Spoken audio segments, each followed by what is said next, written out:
നിങ്ങൾ investment പ്രോപ്പർട്ടിക്ക് offer കൊടുത്തു, settlement schedule ചെയ്തിട്ടുള്ള ആളാണെങ്കിൽ ഒരു കാര്യം ഞാൻ പറയട്ടെ. ഇപ്പോൾ പല ആളുകളും ചെയ്യുന്നത് settlement date for example 25th ആണെന്ന് വിചാരിക്കുക. അപ്പോൾ ഫൈനൽ പേയ്മെൻറ്റ് എത്രയാണോ നമ്മൾ ഇടേണ്ടത് അത് ഇടാനായിട്ട് അവർ 24th ആവാനായിട്ട് കാത്തു നിൽക്കും.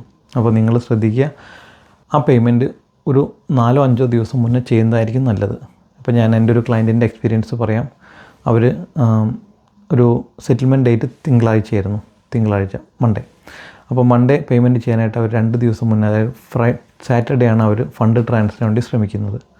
ഈ സാറ്റർഡേ ഫണ്ട് ട്രാൻസ്ഫർ നോക്കുമ്പോൾ അന്ന് ട്രാൻസാക്ഷൻ നടന്നില്ല. മൺഡേ 2 മണിക്കായിരുന്നു സെറ്റിൽമെൻറ്റ്. ആ ട്രാൻസാക്ഷൻ നടന്നത് ആഫ്റ്റർ 3 o'clock ആണ്. അപ്പോൾ അതുകൊണ്ട് അന്നത്തെ ദിവസം സെറ്റിൽമെൻറ്റ് നടന്നില്ല. അപ്പോൾ അത് അടുത്ത ദിവസം ഡിലേ ചെയ്യുമ്പോൾ എക്സ്ട്രാ ഫീസ് നമ്മൾ പെനാൽറ്റി കൊടുക്കേണ്ടതായിട്ട് വരും. അപ്പോൾ നിങ്ങൾ ഒരു പ്രോപ്പർട്ടിക്ക് ഓഫർ കൊടുത്തു, സെറ്റിൽമെൻറ്റിന് വേണ്ടി വെയിറ്റ് ചെയ്യുന്ന ഒരാളാണെങ്കിൽ ഈ കാര്യം പ്രത്യേകം ശ്രദ്ധിക്കുക. സെറ്റിൽമെൻറ്റ് ലാസ്റ്റ് മൊമെൻ്റ് ആവാൻ നിൽക്കരുത്.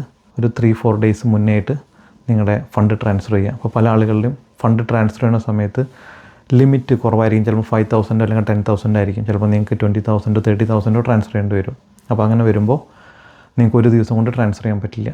അപ്പോൾ നിങ്ങൾ അത് അഡ്വാൻസ് ആയിട്ട് പ്ലാൻ ചെയ്ത് നിങ്ങൾ പെനാൽറ്റി കൊടുക്കുന്നത് ഒഴിവാക്കാൻ പറ്റും. അപ്പോൾ ഇത് ശ്രദ്ധിക്കുക. എൻ്റെ പേര് സുദേശ്. ഞാൻ ബയേഴ്സ് ഏജൻ്റായിട്ടാണ് വർക്ക് ചെയ്യുന്നത്.